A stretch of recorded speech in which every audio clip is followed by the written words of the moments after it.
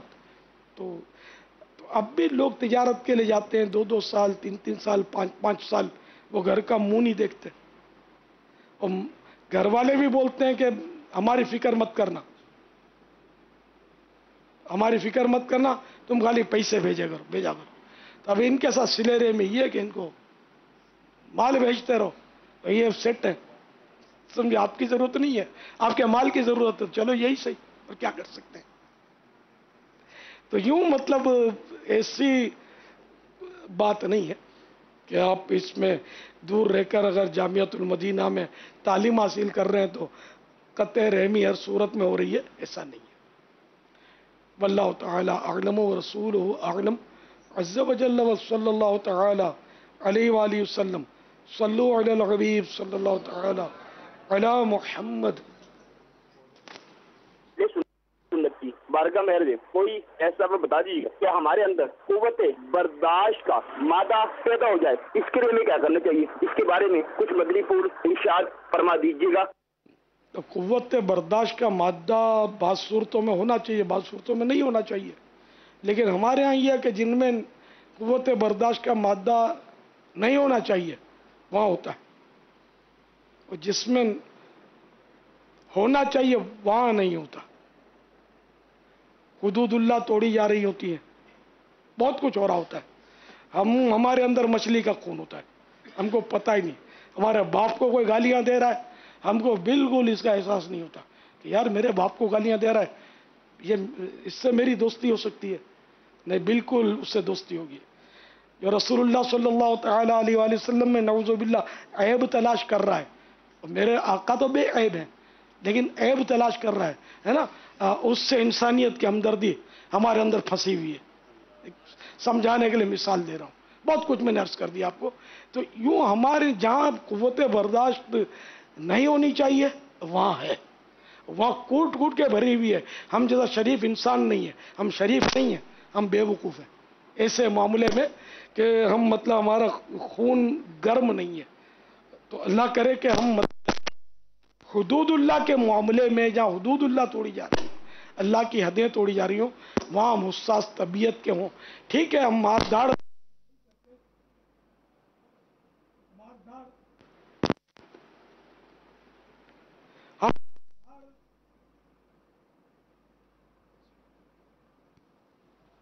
مدینہ. ہم مار دھاڑ بے شک نہ کریں، لیکن یار دل سے تو برا جانے، جو کہ ایمان کا ضعیف درجہ ہے. ہم کہاں جانتے ہیں؟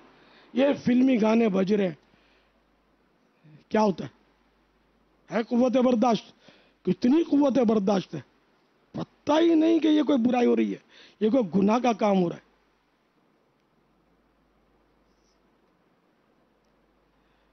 یہ دھڑلے سے غیبت ہو رہی ہے، دو لگے ہوئے بندے، ہم بھی بیٹھے ہوئے ہیں. قوت برداشت کہاں ہے؟ ایسی قوت برداشت ہے کہ ہم جیسا شریف ہی کوئی نہیں. حالانکہ یہاں قوت برداشت نہیں ہونی چاہیے. یعنی اس کو مطلب اپنی قوت سے ان مانو کر کے اپنی زبان سے کم از کم یعنی کہ بندہ روکے، جبکہ روکنے پر قدرت رکھتا ہے. ورنہ یار دل میں برا جان کر بات بدل دے یا آگے پیچھے ہو جائے، اٹھ کے چل پڑے. ہم کس دن چل پڑے؟ آپ اپنی زندگی میں غور کریں کہ کبھی دو مسلمان کوئی ہے جو غیبت کر رہا ہے اپنے ہمارے مسلمان بھائی کی، کیا ہم اٹھ کر وہاں سے چلیں کبھی؟ یا ہم نے منہ بنایا ہے؟ یا گھڑی دیکھ کر بیزاری کا اظہار کیا ہے کہ اس کو لگے کہ یہ بیزار ہو رہا ہے؟ یا بات ہم نے تبدیل کی ہے؟ ہم بڑی قوت برداشت والے ہیں، برداشت کر رہے ہیں. ہماری قوت برداشت یہ ہے کہ جہاں اللہ کی حدیں توڑی جاتی ہیں ہم کو بالکل کانوں پر جوں تک نہیں رینگتی. ہمارے اندر مچھلی کا خون، اس کو بولتا ہوں ٹھنڈا ٹھنڈا خون ہے، کچھ بھی نہیں ہوتا. اور جہاں ہمارے نفس کے خلاف کچھ ہو جاتا نا، پھر منہ توڑ دوں گا، سر پھوڑ دوں گا، یہ کر دوں گا، وہ کر دوں گا. یہ ہے ہمارا یہاں قوت برداشت جو ہے نا، یہ ہم میں نہیں ہے. ہمارے نفس کی خاطر کہ جہاں قوت برداشت ہونی چاہیے کہ ہم کو برا بھلا کہا کسی نے تو آدمی ایک کان سے سنے دوسرے کان سے نکال دے.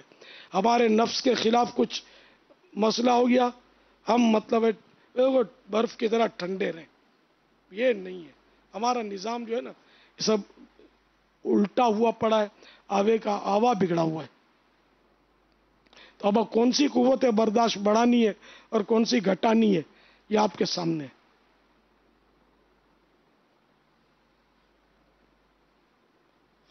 اللہ کرے دل میں اتر جائے میری بات.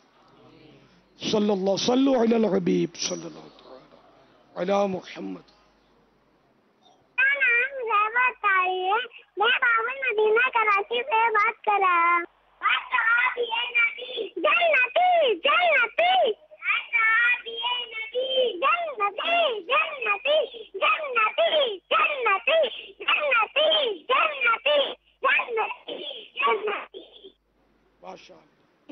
میرا نام عبد الوہاب اتاری ہے. میں باب المدینہ کراچی سے عرض کر رہا ہوں. امیر اہل سنت دامت برکاتہم العالیہ کی بارگاہ میں عرض ہے، اگر کوئی کہے کہ سرکار مدینہ صلی اللہ علیہ وآلہ وسلم ہر جگہ حاضر و ناظر ہے تو پھر مدینہ شریف جانے کی کیا ضرورت ہے؟ اس کا جواب ارشاد فرما دیجئے. جزاک اللہ خیرہ واحسن جزا. اللہ تبارک و تعالی کے لیے حاضر ناظر کا لفظ تو نہیں بول سکتے، علماء نے اس سے منع فرمایا. لیکن اتنا تو ہے نا، وہ سمیع و بصیر تو ہے یقیناً، ہے نا. حاضر ناظر کا لفظ اس کی شان ہی نہیں ہے. اللہ کریم سمیع و بصیر ہے. تو اب بتائیے کہ جب وہ دیکھ رہا ہے، فرض سے پہلے ہم 4 سنتیں پڑھتے ہیں تو جب وہ دیکھ رہا ہے، سن رہا ہے، تو پھر آخر ہم کعبہ مشرفہ حاضری کی حرص کیوں کرتے ہیں؟ ہے نا. اس سوال کا آپ کے جواب یہ ہو گیا. ہم مکہ مکرمہ کیوں حاضری دیتے ہیں؟ اچھا وہ یقیناً سمیع ہے، وہ سن رہا ہے، اور پست سے پست آواز وہ سن رہا ہے، اور ہمارے دلوں کی باتیں وہ جانتا ہے، یقیناً جانتا ہے. ٹھیک ہے نا. تو ہم اس کی بارگاہ میں زبان سے کیوں عرض کرتے ہیں؟ کیا ضرورت ہے عرض کرنے کی؟ کیا ہم بولتے ہیں تو اس کو پتا چلتا ہے؟ ہم تو جب پیدا بھی نہیں ہوئے تھے تب سے اس کو پتا ہے کہ ہم کیا کیا بولنے والے ہیں نا. اس کو تو سب پتا ہے. تو یہ کہ مطلب وہاں ہیں اور حاضر ناظر ہیں تو اب مدینے جانے کی کیوں ضرورت ہے؟ تو یہ سوال مطلب درست نہیں ہے. ورنہ اللہ تعالیٰ سب جانتا ہے تو اس نے کرامن کاتبین، بزرگ لکھنے والے فرشتے، جن کے بارے میں قرآن کریم میں بھی ہے کرامن کاتبین یعلمون ما تفعلون، بزرگ لکھنے والے فرشتے تم جو کرتے ہو وہ جانتے ہیں. تو یہ فرشتوں کا اہتمام کیوں ہے لکھنے کے لیے؟ نعوذ باللہ کیا اس پر یہ الزام ہے کہ اللہ تعالیٰ کو تاکہ یاد رہ جائے؟ معاذ اللہ ثم معاذ اللہ. تو ایسا کچھ نہیں ہے. اللہ تعالیٰ کی مصلحتیں ہوتی ہیں تو سرکار صلی اللہ تعالیٰ علیہ وسلم کہ حاضر ناظر ہونے کی نفی اس سے نہیں ہو سکتی کہ ہم مدینہ کیوں جاتے ہیں. اچھا، اب حاضر ناظر کے معنی وغیرہ پر تھوڑا بات کر لیتے ہیں. حاضر کے لغوی معنی، لغت مانے وہ لینگویج ہے نا، زبان، لفظی معنی. اس ورڈ کے معنی ہے سامنے موجود ہونا. حاضر یعنی سامنے موجود ہونا، یہ لغوی معنی ہے. سامنے موجود ہونا یعنی غائب نہ ہونا. ناظر کے معنی ہے دیکھنے والا. جیسے ہم کہتے ہیں مدنی چینل کے ناظرین، یہ جمع ہے ناظر کی، ہے نا، دیکھنے والا. جہاں تک ہماری نظر کام کرے وہاں تک ہم ناظر ہیں، اور جس جگہ تک ہماری دسترس ہو کہ ہم کچھ کر سکیں وہاں تک ہم حاضر ہیں. آسمان تک نظر کام کرتی ہے وہاں تک ہم ناظر ہیں، یعنی دیکھنے والے ہیں. مگر وہاں ہم حاضر نہیں، کیونکہ وہاں دسترس نہیں، کہ وہاں ہماری پہنچ نہیں ہے کہ ہم کچھ کر سکیں. اور جس کمرے یا گھر میں یا جس روم میں ہم موجود ہیں وہاں حاضر ہیں کہ اس جگہ ہماری پہنچ ہے، ہم کر سکتے ہیں کچھ. تو دنیا میں حاضر و ناظر کے شرعی معنی یہ ہے کہ خداداد صلاحیتوں کا مالک شخص ایک ہی جگہ رہ کر پوری دنیا کو اپنے ہاتھ کی ہتھیلی کی طرح دیکھے اور دور و نزدیک کی آوازیں سنے، یا ایک لمحے میں پوری دنیا کی سیر کرے اور سینکڑوں میل دور حاجت مندوں کی حاجت پوری کرے. یہ رفتار خواہ روحانی ہو یا جسمانی، تو یہ حاضر ناظر کے معنی ہے.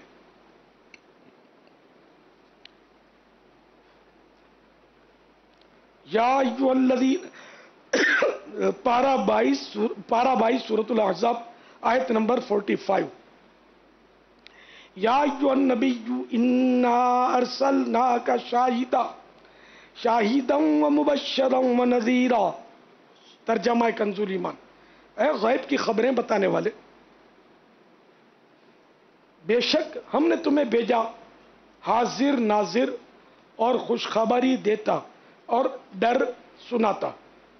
یہ لغت میں نبی کے معنی غیب کی خبریں دینے والا ہے. جنت کیا ہے؟ غیب ہے. دوزخ کیا ہے؟ غیب ہے. قیامت کیا ہے؟ غیب ہے. اور خود رب تبارک و تعالی کی ذات غیب الغیب ہے. یہ کس نے بتایا؟ نبی نے. تو نبی مانے غیب کی خبریں دینے والا. شاہد، اس آیت مبارکہ میں شاہد کہا گیا. یہ سرکار صلی اللہ تعالی علیہ وسلم کی صفت بیان کی گئی. شاہد، شاہد کے معنی گواہ بھی ہو سکتے ہیں اور حاضر و ناظر بھی. گواہ کو شاہد اس لیے کہتے ہیں کہ وہ موقع پر حاضر تھا.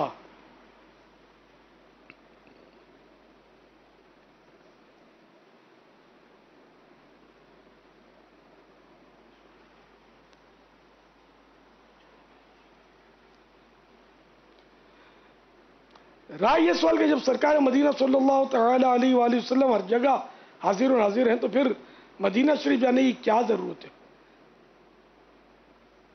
تو اس سلسلے میں پارہ 5 سورۃ النساء آیت نمبر 64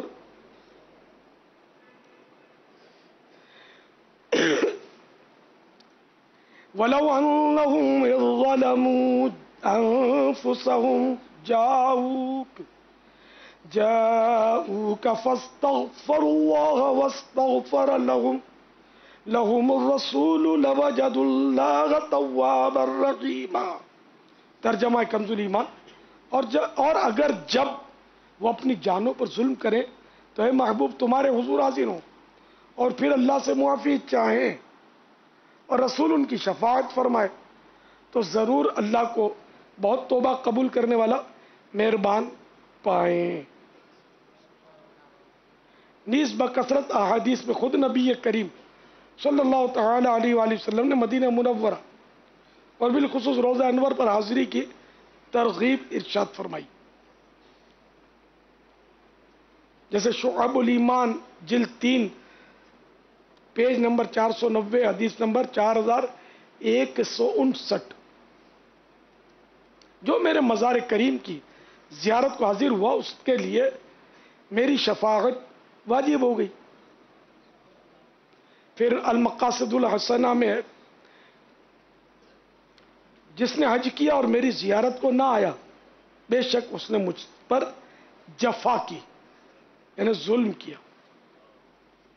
تو المقاصد الحسنہ حرف المیم صفحہ نمبر 461 حدیث نمبر 1110۔ اس کی تفصیل بحث جعل حق میں دیکھی جا سکتی ہے۔ پھر ایک کتاب علامہ غزالی دوران علامہ کاظمی شاہ صاحب رحمۃ اللہ تعالی علیہ کی بھی ہے، تسکین الخواطر فی مسئلۃ الحاضر والناظر۔ یہ اتنی زبردست کتاب ہے، اتنی زبردست کتاب ہے۔ ایک پرانی دعوت اسلامی سے بہت پہلے کی بات کر رہا ہوں، ایک تھا ویسے عالم، اسٹیج کا مقرر، اور بہرحال اور بہت بڑی شخصیت کی اولاد، لیکن ظاہر ہے کہ گم تو جاتی ہے نا، تو شیطان ہے۔ وہ حاضر ناظر کا وہ انکار کرتے تھے، تو میں نے اس کو یہ علامہ کاظمی شاہ صاحب کی کتاب دے دی، آپ اس کو پڑھیں۔ اس نے یہ پڑھی کتاب، پڑھی تو وہ اتنا متاثر ہوا، اتنا متاثر ہوا، اور بالکل وہ قائل ہو گیا حاضر ناظر کا۔ اور اس نے مجھے آفر کی کہ یہ کتاب ہے تو بہت کام کی، مگر بہت مشکل الفاظ ہیں اس میں، ہے بہت ادق مضامین۔ تو اس نے آفر کی کہ اگر تم چاہو تو میں اس کو آسان کر کے لکھ دوں۔ میں کیا لکھواتا اور کہاں سے چھاپتا میں، اور کس کی اجازت لیتا؟ علامہ کاظمی شاہ صاحب رحمۃ اللہ تعالی علیہ سے بھی ان دنوں میرا کوئی رابطہ نہیں ہوگا، بہت پرانی بات کر رہا ہوں، جب کوئی بالکل یعنی کہ نہ دعوت اسلامی تھی، نہ کوئی میں کوئی مشہور۔ یہ یعنی اتنی پیاری کتاب ہے۔ تو حاضر ناظر کا مسئلہ اتنا وہ نہیں ہے، مطلب کہ جو سمجھ میں نہ آئے، بس اللہ عقل سلیم نصیب کرے۔ اب تو انہیں سائنس نے بھی بڑے مسئلے حل کیے ہوئے۔ اب جیسے کہ ایک ٹی وی ہے، ایک بندہ اس کے اپنے کہیں بھی اسٹوڈیو وغیرہ میں بیٹھا ہوا ہے، وہ سائنسی آلات کے ذریعے وہ گھر گھر پہنچا ہوا ہے، نظر آ رہا ہے نا، اپنے طور پر تو پہنچا ہوا ہے نا، اپنی آواز بھی پہنچا رہا ہے مشینوں کے ذریعے، پھر فون کے ذریعے دنیا میں جہاں چاہو اپنی آواز پہنچا لیتے ہیں۔ اور یہاں تک کہ بہت پرانی بات ہے، وہ جب بندہ چاند پر گیا تھا، کچھ دعویٰ کرتے ہیں سائنسدان کہ ہم یہ چاند پر گئے تھے، چلو چاند پر گئے تھے تو اس سے ہمارے ایمان پر کوئی فرق نہیں پڑتا، نہ اس پر ایمان لانا کوئی شرط ہے، نہ انکار کرنے سے فرق پڑتا ہے، نہ مان لینے سے فرق پڑتا ہے، ٹھیک ہے دعویٰ کرتے گئے ہوں گے۔ تو وہاں غالباً اس سائنس دان جو گئے تھے اس کے لباس میں کوئی ٹیکنیکل خرابی ہوئی، تو اس کو زمین پر رہتے ہوئے کسی ٹیکنیک کے ذریعے اس سائنسی لباس کی انہوں نے وہ جو فالٹ پیدا ہوا تھا اس کو درست کر لیا تھا۔ یہ کسی نے پڑھا ہی ہے؟ نہیں پڑھا؟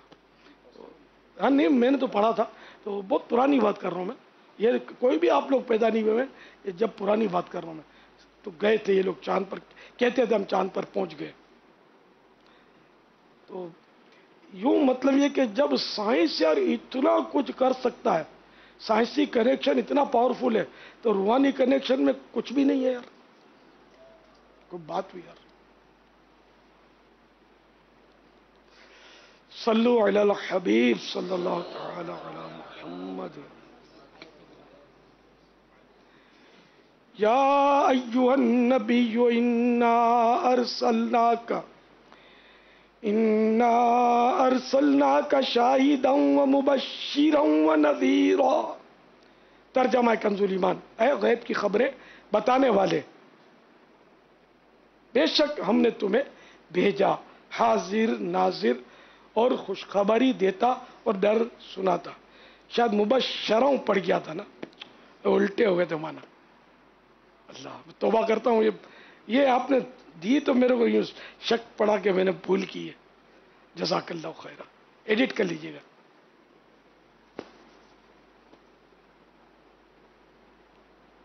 مبشر مانے خوشخبری سنانے والا، بشارت دینے والا، اور مبشر مانے بشارت دیا گیا. وہ مانا الٹا ہو گئے تھے، میری توجہ نہیں تھی. یہ سبقت لسانی بھی کہہ سکتے اس کو، کہنا کچھ چاہتا تھا نکل کچھ گیا.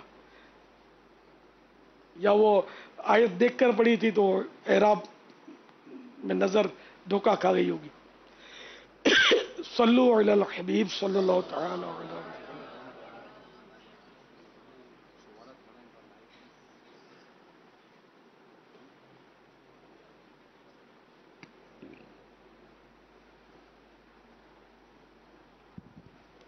صلو علی الحبیب صلی اللہ تعالی صلی اللہ تعالی علیہ وسلم.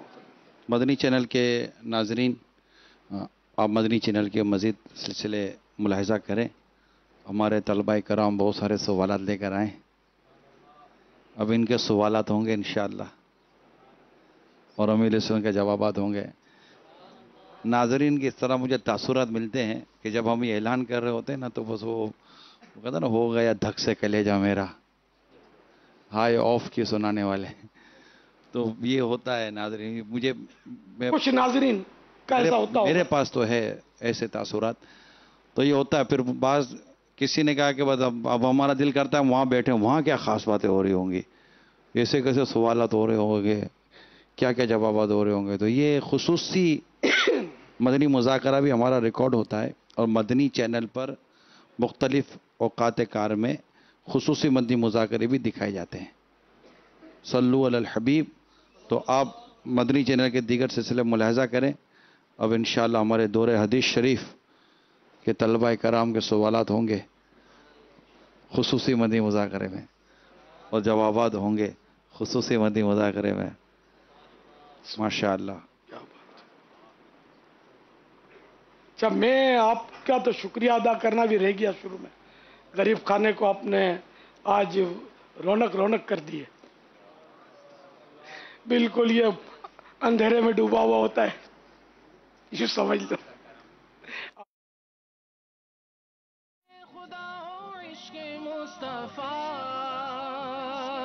علم و عمل اصلاح معاشرہ. خوف خدا ہو عشق مصطفیٰ، علم و عمل اصلاح معاشرہ. فقہ شریعت و طریقت کا ہے مجموعہ مدنی مذاکرہ، ہے مجموعہ مدنی مذاکرہ.